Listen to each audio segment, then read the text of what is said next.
पता ही नहीं चला मुझे आपको क्या समझ आया क्या नहीं। आज वापिस से मैं आपको काइनेमेटिक का थर्ड सब यूनिट शुरू करने वाला हूँ, जिसका नाम क्या है, वेक्टर्स।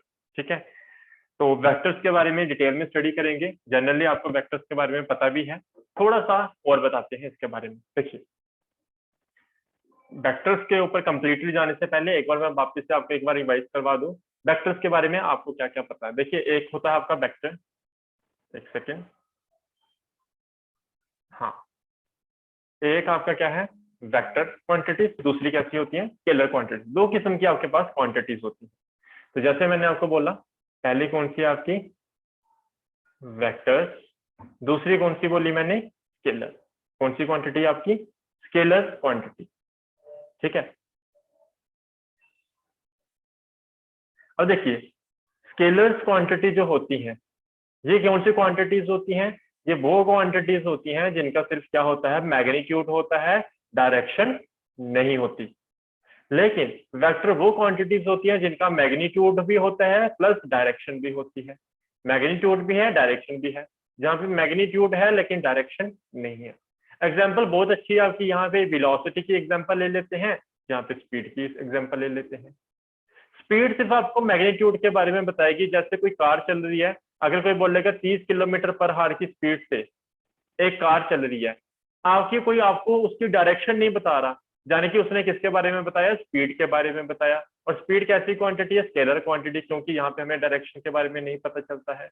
लेकिन उसी कार के बारे में जब आपको कोई इस तरह से बताए, एक कार चल रही है 30 किलोमीटर पर हार और नॉर्थ डायरेक्शन में चल रही है, या नॉर्थ साउथ डायरेक्शन में चल रही है, कोई भी एग्जाम्पल ले सकते हो, तो इस केस में क्या हुआ, इस केस में मैग्नीट्यूड तो बताया, साथ में डायरेक्शन भी बता दी। मींस मैग्नीट्यूड भी पता चल रहा है, डायरेक्शन भी पता चल रहा है। तो कौन सी क्वांटिटी हुई, वेक्टर क्वांटिटी, यानी कि किसकी बात हो रही है, वेलोसिटी की बात हो रही है। ये कहानी होती है वेक्टर और स्केलर क्वांटिटी। इसके अलावा एक और क्वांटिटी होती है टेंसर क्वांटिटी, वो थोड़ी देर बाद में आपको पता चलेगा उसके बारे में। फिलहाल के लिए वेक्टर क्या है, स्केलर क्या है, उम्मीद करता हूँ ये बात समझ आई होगी। थोड़ा सा और बता देता हूँ इसके बारे में। देखिए, जब भी स्केलर क्वांटिटीज को लिखना हो, आपको पता ना हम अल्फाबेट यूज करते हैं। फॉर एग्जांपल एफ के साथ, एफ के साथ हम क्या लिखते हैं, फोर्स जनरली लिखते हैं, और जहां पे भी मैं एफ लगा देता हूं। लेकिन अगर सिंपल आपने एफ लिख दिया, तो यानी कि आप किसकी बात कर रहे हो, सिर्फ मैग्नीट्यूड की बात कर रहे हो। लेकिन एफ लिखा, उसके ऊपर एरो का साइन भी लगा दिया, यानी कि इस केस में आपने मैग्नीट्यूड का भी बात की और साथ में डायरेक्शन की भी बात की। यानी कि कौन सी क्वांटिटी हुई आपकी, वेक्टर क्वांटिटी।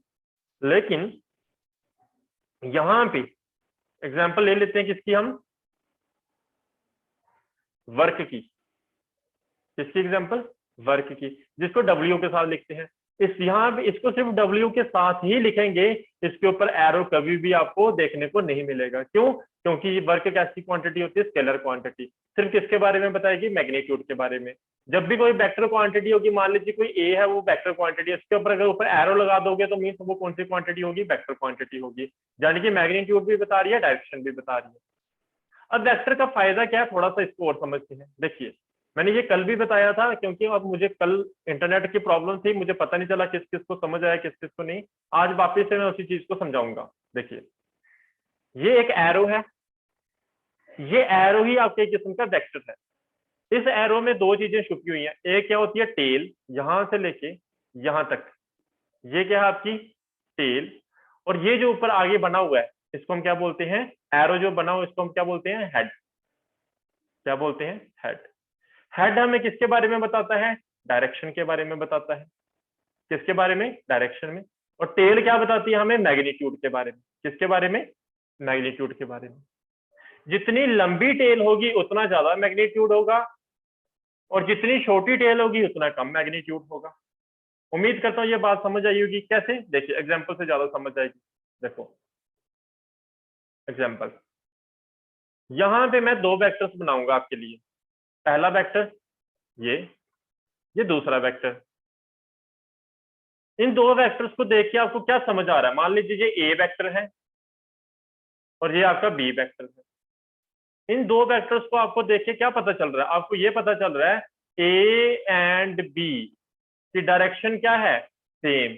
दोनों एक डायरेक्शन में है, दोनों की डायरेक्शन क्या है, सेम।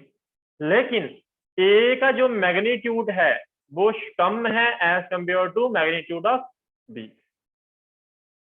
समझ आई बात? तो मतलब कि आपको लिखना भी नहीं पड़ा लैंग्वेज में, आप सिंपल 2 वेक्टर्स बना दो, इनको देख के आपको बात समझ आ जाएगी। ये फायदा वेक्टर का। और एग्जांपल देते हैं, देखिए दूसरी एग्जांपल। ये मैंने एक वेक्टर बनाया, ये दूसरा वेक्टर बनाया। पहला वेक्टर कौन सा मान लीजिए, ए, दूसरा वेक्टर कौन सा मान लीजिए, बी। इनको देख के क्या पता चल रहा है, ए और बी का मैग्नीट्यूड क्या है, बराबर है, लेकिन दोनों की डायरेक्शन क्या है, ऑपोजिट है। क्या ये बात समझ आ रही है? तो ये फायदा है आपका किसका, वेक्टर का। चलिए डिटेल में समझते हैं इनको। वेक्टर क्या होता है? Vector is defined as the quantity which have both magnitude as well as direction.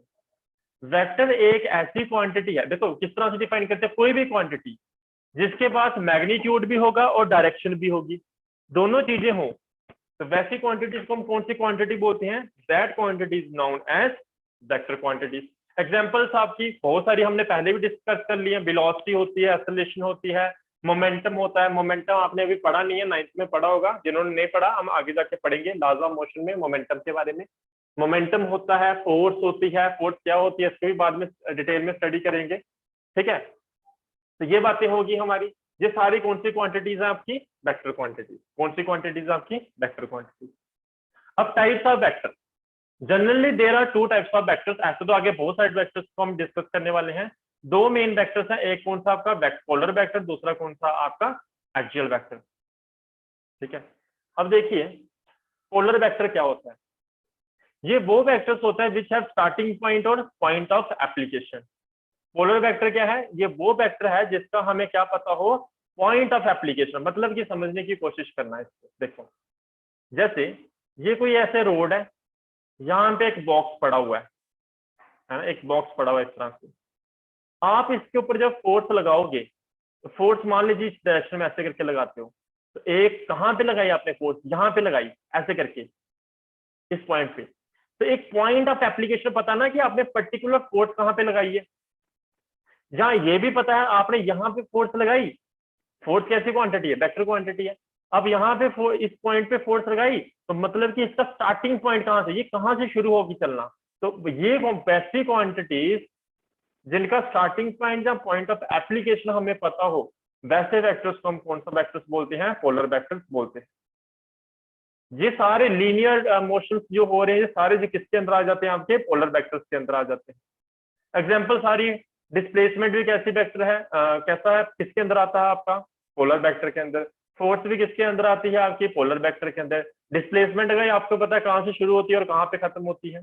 Force का भी आपको पता है, जैसे मैंने एग्जांपल दी, डिब्बे को आप फोर्स लगा रहे हो तो पता है कहाँ पे पॉइंट ऑफ एप्लीकेशन लग रहा है आपका। उम्मीद करता हूँ पोलर वेक्टर आपको समझ आया होगा। तो पोलर वेक्टर आप ऐसे भी बोल सकते हैं जिसका स्टार्टिंग पॉइंट हमें पता हो, जब पॉइंट ऑफ एप्लीकेशन पता हो, ऐसी क्वांटिटीज का, ऐसे वेक्टर्स का। वैसे वेक्टर्स कौन से होते हैं, पोलर वेक्टर्स होते हैं। नेक्स्ट देखते हैं एक्सियल वेक्टर। एक्सियल वेक्टर आपको यहाँ पे थोड़ा सा कम समझ आएगा, इसको जब हम नेक्स्ट चैप्टर पढ़ेंगे ना, मोशंस ऑफ पार्टिकल्स, वो वाले चैप्टर में इसको डिटेल में हम एनालिसिस करेंगे, और क्रॉस प्रोडक्ट पढ़ेंगे, वहां पे भी आपको इसके बारे में ज्यादा समझ आएगा। लेकिन फिर भी थोड़ा सा मैं यहाँ पे बता देता हूँ, क्योंकि इसके अंदर थोड़ी सी स्टेटमेंट लिखी है।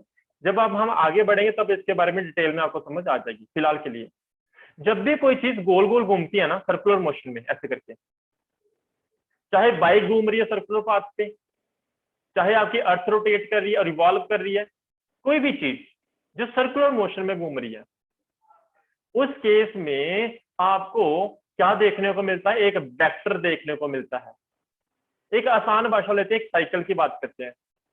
साइकिल के बिल्कुल, चाहे आप बाइक की बात करो, बिल्कुल सेंटर में क्या लगी होती है, एक्सियल लगी होती है ना, रॉड लगी होती है एक्सिस के ऊपर, बिल्कुल सेंटर पे। उसको हम क्या बोलते हैं, एक्सियल। बेसिकली वो क्या है, एक्सिस ऑफ रोटेशन होती है आपकी, क्या होती है, एक्सिस ऑफ रोटेशन।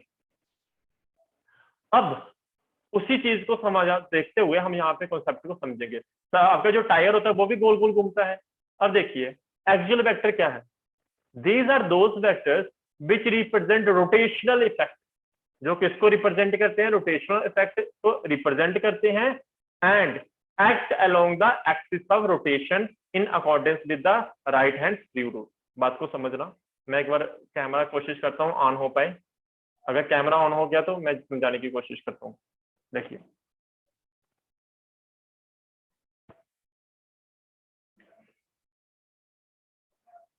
क्या मैं विजिबल हूँ तुम लोगों को?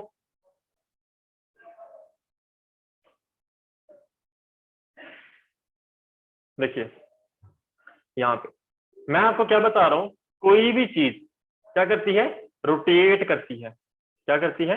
रोटेट करती है। एक बार एक सेकंड सेट करने दो।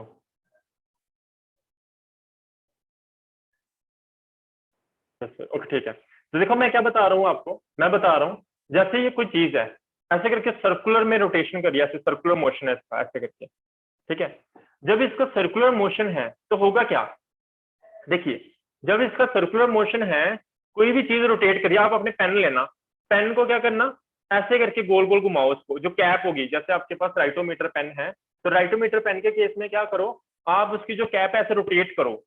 जब आप उसको रोटेट करोगे, क्लॉकवाइज है एंटी क्लॉकवाइज, आप एक चीज नोटिस करोगे, आप तो उसको ऐसे गोल गोल घुमा रहे हो, जहां तो क्लॉकवाइज है एंटी क्लॉकवाइज, लेकिन कैप की जो मूवमेंट है जहां तो ऊपर की तरफ जा रही होगी या नीचे की तरफ जा रही होगी, डिपेंडिंग अपॉन उसकी रोटेशन क्लॉकवाइज हो रही है कि एंटी क्लॉकवाइज हो रही है।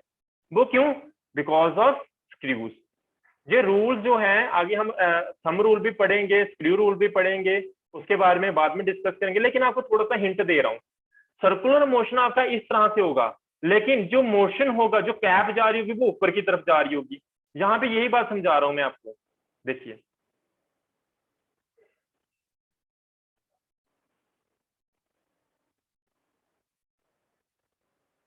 देखो यहाँ पे यही लिखा है, जब कोई चीज आप क्या करते हो, रोटेशनल इफेक्ट, कौन सा vector, axial vector. Axial vector किसके बारे में बताता है, रोटेशनल इफेक्ट के बारे में बताता है। और ये हमेशा कैसे लगता है, it act along the axis of rotation. जहां पे आपकी एक्सिस होगी, जिस एक्सिस के ऊपर कोई चीज रोटेट कर रही है, जो पेन का आपका रिफिल है, वो क्या है, एक्सिस ऑफ रोटेशन, उसके उसके सेंटर में घूम रही है आपकी पेन की कैप। ठीक है, जैसे ही आप उसको रोटेट करोगे, जहां तो वो ऊपर की तरफ जाएगी, जहां वो नीचे की तरफ जाएगी, है ना। तो वो देखो आपकी उसकी जो मूवमेंट है, यानी कि जो डायरेक्शन है वो किस तरफ है, along the axis of rotation, in accordance with the right hand screw rule. जिसके हिसाब से, राइट हैंड स्क्रू रूल के मुताबिक। आपको, मुझे पता है इतना समझ डिटेल में नहीं आया होगा, जब इन टॉपिक्स को हम डिस्कस करेंगे फिर आपको ज्यादा चीज समझ आएगा। तो एग्जाम्पल जैसे एक होती है आपकी एंगुलर वेलोसिटी, टॉर्क। टॉर्क क्या होती है ये भी बाद में पता चलेगा, जिसने 11th में अच्छे से पढ़ा होगा उनको पता होगा, लेकिन जिन्होंने नहीं पढ़ा कोई बात नहीं, हम आगे डिस्कस करेंगे इनके बारे में। एंगुलर वेलोसिटी, टॉर्क आपकी एग्जांपल है किसकी, एक्सियल वेक्टर की। अब यहाँ पे आते हैं डेफिनेशंस ऑफ वेक्टर, ये इंपॉर्टेंट है पढ़ना। ठीक है, अब ये पढ़ने से पहले एक बार सारे अपनी अटेंडेंस देंगे, तो फटाफट अपना नाम लिखो और अटेंडेंस दो मुझे। देखिए, तो डेफिनेशन कुछ वेक्टर्स की, सबसे पहले हम पढ़ेंगे मॉडुलस वेक्टर, कि मॉडुलस वेक्टर क्या होता है। देखिए, मॉडुलस वेक्टर हमें बताता है मैग्नीट्यूड के बारे में। कोई भी एक वेक्टर है, मान लीजिए आपका ए वेक्टर है, इस तरह से, इसके साइड पे ऐसे करके दो डंडियां लगा दो। मॉडुलस पढ़ा होगा आपने, हर चीज को पॉजिटिव कर देता है। यहाँ पे कोई भी वेक्टर का जब आप मॉडुलस लेते हैं, ऐसे दो डंडियां लगा देते हैं इसके ऐसे इस तरफ, ये आपको क्या देगा, मैग्नीट्यूड के बारे में बताएगा। इस वेक्टर के क्या बताएगा, सिर्फ मैग्नीट्यूड के बारे में बताएगा, डायरेक्शन के बारे में नहीं बताएगा। तो कोई भी वेक्टर का जब हम मॉडुलस ले लें, तो वो उसका हमें क्या देगा, वो मैग्नीट्यूड देगा, सिर्फ क्या देगा, मैग्नीट्यूड। इसको लिखने के दो तरीके हैं, जहां तो ए वेक्टर, दोनों तरफ ऐसे करके डंडी लगा दो, तो ये क्या हो जाएगा, मॉडुलस ऑफ ए वेक्टर, या सिंपल क्या लिख दो, ए लिख दो, ये भी क्या है, मैग्नीट्यूड ही बता रहा है। तो magnitude of A vector is called modulus vector. क्या है, magnitude of A vector is called modulus vector. Denote किसके साथ किया जाता है, अभी मैंने आपको बताया किस तरह से इसको डिनोट करना है। नेक्स्ट चलें, आगे चलते हैं। नेक्स्ट है unit vector, it is very very important. इसका यूज बहुत ज्यादा होना है, इसको ध्यान से समझेंगे। नाम से पता चल रहा है, पहली बात यूनिट, यूनिट का मतलब एक, सिंगल, वन, यानी कि ये वो वेक्टर होगा जिसका मैग्नीट्यूड कितना होगा, वन होगा। It is that vector which has direction and unit magnitude. Vector है तो डायरेक्शन तो होगी, लेकिन जो मैग्नीट्यूड इसका कितना है, यूनिट है, यानी कि वन मैग्नीट्यूड है। वैल्यू कितनी होगी मैग्नीट्यूड की, वन हमेशा। अब लिखने का तरीका क्या है इसको, मान लीजिए आपके पास एक वेक्टर है, A vector. If A is a vector then unit vector of A vector, जो यूनिट वेक्टर होगा किसका, ए वेक्टर का, कैसे डिनोट किया जाता है, ए के ऊपर आप क्या लगा दोगे, कैप लगा दोगे इस तरह से। पढ़ते कैसे हैं इसको, ए कैप या ए हैट, हैट भी बोल सकते हैं, कैप भी बोल सकते हैं। तो ए के ऊपर आपने क्या लगा दी, कैप लगा दी, या क्या बोलते हो, हैट। आई होप ये बात समझ आई होगी, लिखने का तरीका, रिप्रेजेंटेशन क्या है इसकी। तो ये वो वेक्टर होता है जिसका मैग्नीट्यूड कितना होता है, 1 होता है और हमें डायरेक्शन देता है। दूसरा, लिखने का तरीका क्या है, ए के ऊपर आप क्या, कोई भी वेक्टर के ऊपर आप क्या लगा दो, कैप लगा दो इस तरह से जैसे लगी हुई है। अब भी ये जो इंपॉर्टेंट वेक्टर क्या है, कोई भी मैग्नीट्यूड के साथ आप यूनिट वेक्टर को मल्टीप्लाई कर दोगे ना, आपको वो क्या बना देगा, कोई भी क्वांटिटी को क्या बना देगा, वेक्टर क्वांटिटी। कैसे, मान लीजिए आपके पास ए है, इसके ऊपर मैंने एरो नहीं लगाया, तो ये कैसी क्वांटिटी है, स्केलर क्वांटिटी। जब इसको मैं मल्टीप्लाई कर दूंगा ए कैप के साथ, यानी कि यूनिट वेक्टर के साथ, तो मुझे ये क्या मिल जाएगा, ए वेक्टर मिल जाएगा। सिंपल सी बात है। ए कैप क्या है, इसकी वैल्यू कितनी होगी, 1 होगी।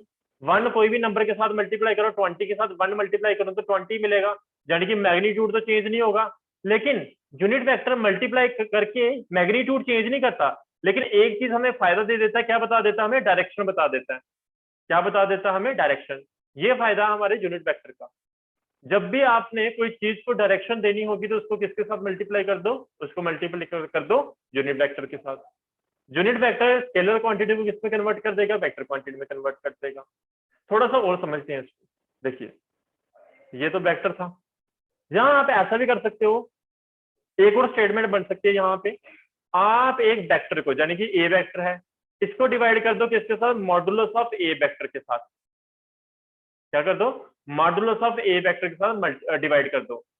तो क्या होगा भाई, यहाँ पे हमें मिल जाएगा ए कैप।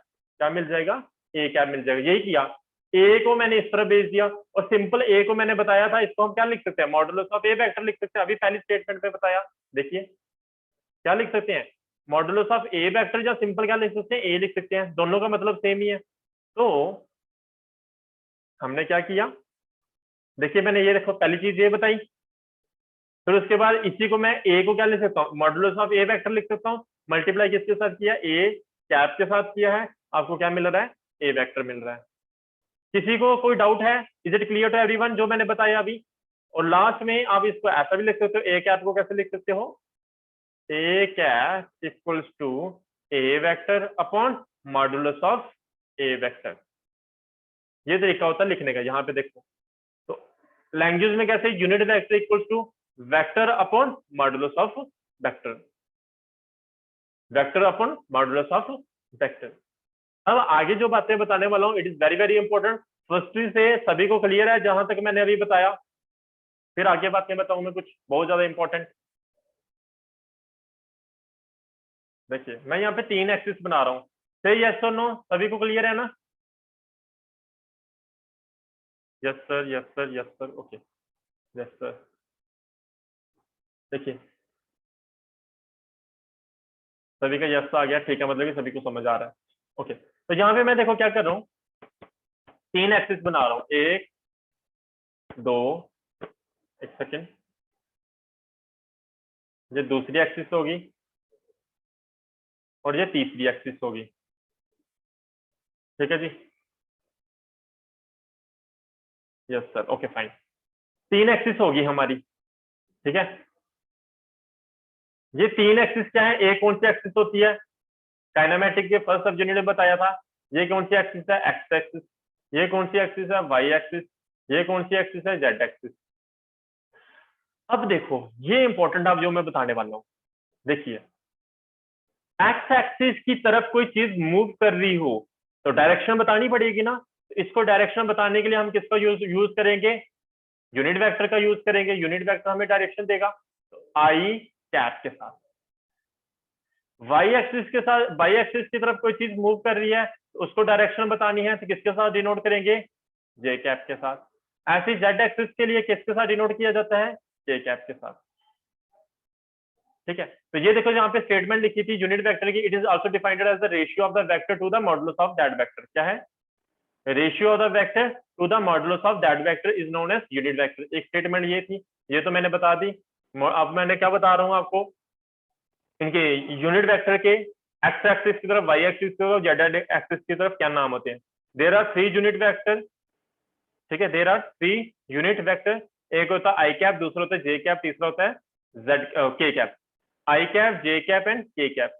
आई कैप किसके अलोंग होता है? It is directed toward the x axis. J cap किस तरफ डायरेक्टेड होता है? वाई एक्सिस की तरफ, देख रहे हो ना, जे कैप वाई एक्सिस की तरफ, एंड के कैप किसकी तरफ? जेड एक्सिस की तरफ। के कैप किसकी तरफ? Directed toward the Z axis की तरफ। उम्मीद करता हूँ ये बात आपको समझ आ गई होगी। नेक्स्ट वेक्टर आपका इक्वल वेक्टर। इक्वल वेक्टर कौन से होते हैं? यहाँ पे मैं बना रहा हूं, एक वेक्टर आपका ये है, दूसरा वेक्टर आपका ये है। मैं कलर चेंज कर लेता हूँ, यहाँ पे थोड़ा सा बच्चे ने गलत बनाया, मैं थोड़ा सा इसको इंप्रूव कर देता हूँ, रेड कलर के साथ, ब्लू कलर के साथ बनाता हूँ। तो ये पहला वेक्टर है आपका,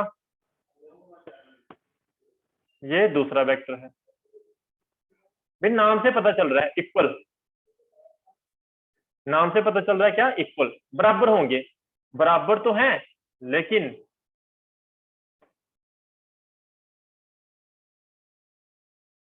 मैग्नीट्यूड तो बराबर है, साथ में और क्या बराबर होना चाहिए? इनकी डायरेक्शन भी सेम होनी चाहिए। एक ए वेक्टर है, चलिए मैं इस बार ए नहीं लिखता, इस बार लिखता हूँ वेलोसिटी। एक v1 है, एक v2 है, दो बॉडी मूव कर रही है, ये v1 से मूव कर रही है, ये v2 से मूव कर रही है। अब यहाँ पे इक्वल वेक्टर्स क्या होंगे? जिनका मैग्नीट्यूड और डायरेक्शन क्या हो? सेम हो या इक्वल हो। उन वेक्टर्स को कौन से वेक्टर बोलते हैं? इक्वल वेक्टर, यानी कि v1 vector equals to v2 vector. इनका magnitude, those vector which have same magnitude, वैसे वेक्टर जिनका मैग्नीट्यूड क्या हो? सेम हो, and same direction, and same direction are known as equal vectors. Next देखते हैं नेगेटिव वेक्टर। नेगेटिव वेक्टर कौन से हैं? These are those vector which have same magnitude, magnitude तो सेम होगा लेकिन डायरेक्शन कैसी होगी? Opposite, are known as negative vector. Diagram बना देता हूं आपके लिए। एक वेक्टर मान लीजिए ये है, दूसरा वेक्टर मान लीजिए ये है। मैग्नीट्यूड बराबर होना चाहिए, यानी कि टेल की जो लेंथ है बराबर होनी चाहिए। भले ही देखिए एग्जांपल एक और ले लो, जैसे देखो ये 3.8 सेंटीमीटर का दिख रहा है ना सभी को, 3.7 सेंटीमीटर का, एक ये बना दिया मैंने 3.7 सेंटीमीटर का। ये वेक्टर ए एंड बी, दोनों वेक्टर्स क्या है? मैग्नीट्यूड दोनों का सेम है, डायरेक्शन भी सेम है, तो कौन से वेक्टर हो जाएंगे? इक्वल वेक्टर हो जाएंगे। लेकिन इसकी डायरेक्शन मैं क्या कर दूं? उल्टी कर दूं, उससे इस तरफ कर दूं, ये लीजिए, तो ये कौन से वेक्टर हो जाएंगे? Negative vector. क्यों? क्योंकि मैग्नीट्यूड दोनों का सेम है लेकिन डायरेक्शन क्या है? ऑपोजिट। तो कौन से वेक्टर हो जाएंगे आपके? नेगेटिव वेक्टर्स हो जाएंगे। मैग्नीट्यूड सेम, डायरेक्शन ऑपोजिट, तो मैग्नीट्यूड सेम होना चाहिए। जैसे ए वेक्टर है, ये बी वेक्टर है, दोनों का मैग्नीट्यूड सेम है पर डायरेक्शन ऑपोजिट है, तो क्या हो जाएगा? A vector equals to minus B vector. Minus क्या बता रहा है? माइनस यहाँ पे डिनोट कर रहा है कि डायरेक्शन ऑपोजिट है। जब भी वेक्टर्स की बात होगी, वेक्टर्स की जब भी बात होगी, जब आपको नेगेटिव साइन दिख रहा हो तो आप नेगेटिव साइन से क्या समझोगे? कि डायरेक्शन ऑपोजिट है। इक्वल का साइन लगा हुआ यानी कि मैग्नीट्यूड बराबर होगा लेकिन डायरेक्शन क्या होगी? ऑपोजिट होगी। जहां पे v1 इक्वल टू v2 लिखा हुआ था, यानी कि मैग्नीट्यूड भी बराबर है और डायरेक्शन भी सेम है, यानी कि इक्वल वेक्टर हो गया। यहां तक बात समझ आ गई होगी? सही, यस और नो सभी को क्लियर है यहां तक? मैं फिफ्थ वेक्टर के बारे में बात करता हूँ, को इनिशियल वेक्टर। ये एक एक नंबर की आपकी स्टेटमेंट आ सकती है। इसमें से इंपॉर्टेंट क्या था आपका? Unit vector, very important. Modulus vector and unit vector आपको पता होना चाहिए, वो बहुत ज्यादा इंपॉर्टेंट है, आपके एग्जाम में पूछ भी सकते हैं और यूज भी बहुत है उसका। Yes sir, yes sir, yes sir, yes sir. Okay,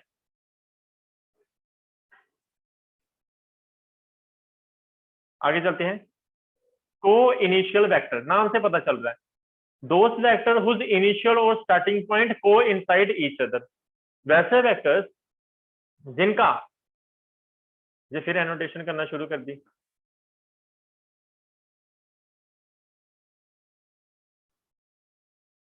एक सेकेंड, डिसेबल,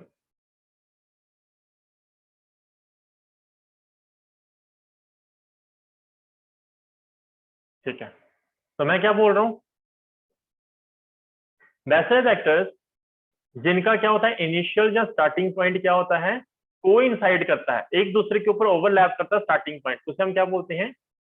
को इनिशियल वेक्टर्स बोलते हैं। जैसे यहाँ पे बना हुआ है, एक वेक्टर ये है और दूसरा वेक्टर ये है, दोनों का स्टार्टिंग पॉइंट क्या है, सेम। ये कौन सा वेक्टर है, ए वेक्टर, और ये कौन सा वेक्टर है आपका, बी वेक्टर। दोनों का स्टार्टिंग पॉइंट क्या है, सेम है, तो कौन से वेक्टर्स हो गए, कोइनिशियल वेक्टर्स। नेक्स्ट चलते हैं कोप्लेनर वेक्टर। प्लेन का मतलब क्या है ना, कोप्लेनर मतलब कि प्लेन, जैसे आपका व्हाइट बोर्ड है, जैसे आपकी कॉपी है, वो क्या है, प्लेन है। तो वैसे वेक्टर जो एक ही प्लेन के ऊपर लाई कर रहे हो, those vector in which all other vector lie on the same plane. वैसा वेक्टर जिसके सारे बाकी वेक्टर्स भी क्या कर रहे हो, सेम प्लेन के ऊपर लाई कर रहे हैं, उन्हें हम क्या बोलते हैं, कोप्लेनर वेक्टर्स। जैसे एग्जांपल के तौर पे एक वेक्टर आपका ये है, दूसरा वेक्टर आपका ये है, ठीक है। ये आपको बाद में वैसे बहुत अच्छे से समझ आएगा, फिलहाल के लिए इसको मैं ऐसे थोड़ा सा समझा देता हूँ। ये तीसरा वेक्टर है, ये तीनों के तीनों वेक्टर एक ही प्लेन के ऊपर लाई कर रहे हैं। दो वेक्टर, इसमें से बेसिकली दो वेक्टर्स आपके क्या कर रहे होंगे, एक ही प्लेन के ऊपर लाई कर रहे होंगे, पर ये लाइन नहीं कर रहा होगा, ये परपेंडिकुलर होगा इसके। क्यों होगा, ये बाद में हम बात करेंगे, जब क्रॉस प्रोडक्ट पढ़ेंगे उसमें ज्यादा समझ आएगा आपको। तो तब मैं वो वापिस इसी टॉपिक पे लेके आऊंगा, तब बताऊंगा ये कैसे हुआ था। लेकिन एक बार याद रखना, जहाँ पे ये ए वेक्टर और बी वेक्टर दोनों क्या है, कोप्लेनर है एक दूसरे के, और ये सी वेक्टर दोनों के क्या होगा, परपेंडिकुलर होगा। क्यों होगा, ये बाद में हम डिस्कस करेंगे, ठीक है। तो यहाँ पे ए वेक्टर एंड बी वेक्टर कैसे हैं, कोप्लेनर, यानी कि एक ही प्लेन के ऊपर लाई कर रहे हैं। एक अगर कॉपी के ऊपर है, दोनों कॉपी के ऊपर पड़े होंगे, और ये कॉपी से बाहर आ रहा है, निकल रहा है, जो जो डॉटेड वाला बनाया मैंने, ठीक है। आगे चलते हैं, कोलिनियर वेक्टर है ना, कौन सा, कोलिनियर वेक्टर। कोलिनियर पॉइंट्स पढ़े होंगे आपने 10th में, वो 3 पॉइंट जो एक ही लाइन के ऊपर लाई करते हैं उनको हम क्या बोलते हैं, कोलिनियर पॉइंट्स बोलते हैं। पर यहाँ पे थोड़ा सा ट्विस्ट है, वो क्या है, दोस वेक्टर्स, जहाँ पे वेक्टर की बात हो रही है, पॉइंट की बात नहीं हो रही, तो those vectors which have same और unequal magnitude and they are in same line. एक ही लाइन पे है, उनका मैग्नीट्यूड सेम हो भी सकता है, नहीं भी हो सकता, कोई मतलब नहीं है। लेकिन तीनों जो वेक्टर्स हैं वो क्या है, एक ही लाइन के ऊपर है। ये पहला वेक्टर है फॉर एग्जांपल, एक सेकेंड, ये पहला वेक्टर है आपका, ठीक है। फिर उसके बाद ये रेड कलर से बना दो, मान लीजिए दूसरा वेक्टर है, एक ही लाइन के ऊपर लाई करनी चाहिए, और ये तीसरा वेक्टर है, इक्वल है या नहीं है इससे कोई मतलब नहीं है, तीनों को तीनों क्या होनी चाहिए, एक ही लाइन के ऊपर होनी चाहिए। ऐसे वेक्टर्स को हम कौन सा वेक्टर बोलते हैं, कोलिनियर वेक्टर्स बोलते हैं। उम्मीद करता हूँ ये बात समझ आई होगी, एक ही लाइन के ऊपर लाई करने चाहिए। आपका 8th कौन सा है, लोकलाइज्ड वेक्टर या फिक्स्ड वेक्टर। लोकलाइज्ड वेक्टर कौन से वेक्टर्स होते हैं, उस इनिशियल पॉइंट इज फिक्स। ऐसे वेक्टर्स, फिक्स्ड वेक्टर्स नाम से पता चल रहा है, एक पहला वाला पॉइंट क्या होगा, फिक्स होगा। एग्जांपल ले लो यार उसकी, जैसे आपकी नीडल होती है वॉच के अंदर, घड़ी जो होती है उसके अंदर है नीडल होती है, उसका ये वाला एंड फिक्स होता है और ये नीडल होती है, और ये वाला फिक्स रहता है, ये ऐसे करके घूमती रहती है। तो एक पॉइंट इसका क्या है, फिक्स है। तो ऐसे वेक्टर्स को कौन सा वेक्टर बोलते हैं हम, लोकलाइज्ड वेक्टर या fixed vector. Unlike localized vector कौन से हैं, वो वेक्टर जिनका इनिशियल पॉइंट क्या नहीं होता, फिक्स नहीं होता, यानी कि अनफिक्स्ड होता है, उनको हम क्या बोलते हैं, अनलोकलाइज्ड वेक्टर बोलते हैं। They are also known as free vector, इसलिए इनको हम कई बार क्या बोल देते हैं, फ्री वेक्टर्स भी बोल देते हैं। उम्मीद करता हूं यहां तक सभी को क्लियर हो गया होगा, सही यस नो सभी को क्लियर है। इसके बाद हम टेंसर क्वांटिटी के बारे में पढ़ेंगे, फिर आज का लेक्चर इतना ही रखेंगे। आप पढ़ते हैं टेंसर क्वांटिटी कौन सी क्वांटिटी होती है, टेंसर क्वांटिटी। टेंसर क्वांटिटीज वो क्वांटिटीज हैं जिनके पास क्या होता है, which have different value in different direction at the same point. Example के तौर पे देखिए, जैसे यहाँ पे पानी खड़ा है, पानी है यहाँ पे, आप बीच में एक जोर से पत्थर फेंकते हो, जोर से बीच में क्या फेंकते हो, पत्थर फेंकते हो, तो बेसिकली इस पत्थर ने इस पानी के ऊपर क्या लगाया, प्रेशर लगाया। अब ये जो प्रेशर अप्लाई होगा ना इस पानी के ऊपर, इस डायरेक्शन में क्या पता 10 हो, इस डायरेक्शन में क्या पता 8 हो, इस डायरेक्शन में क्या पता 7 हो, इस डायरेक्शन में क्या पता 10 ही हो, इस डायरेक्शन में क्या पता 9 प्रेशर लग रहा हो। तो देखो डायरेक्शन तो है, हर जगह पे डायरेक्शन लग रही है, हम बोलते हैं डायरेक्शन हो तो वेक्टर होना चाहिए, और मैग्नीट्यूड भी है, 10 है, 5 है, 7 है, अलग अलग वैल्यू है, मैग्नीट्यूड भी है।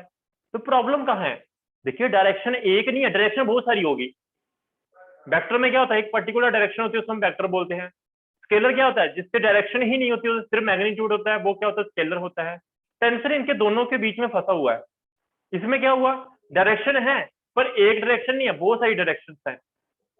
बहुत सारी डायरेक्शन के होने के साथ साथ एक मैग्नीट्यूड नहीं है, बहुत सारे मैग्नीट्यूड है एक ही समय के ऊपर। तो ऐसी क्वांटिटीज जिनकी अलग अलग वैल्यूज होती हैं अलग अलग डायरेक्शन में, एक ही टाइम के ऊपर या एक ही पॉइंट के ऊपर, उसे हम क्या बोलते हैं, टेंसर क्वांटिटीज बोलते हैं। उन्हें हम क्या बोलते हैं, टेंसर क्वांटिटीज बोलते हैं। उम्मीद करता हूं ये बात समझ आई होगी आपको।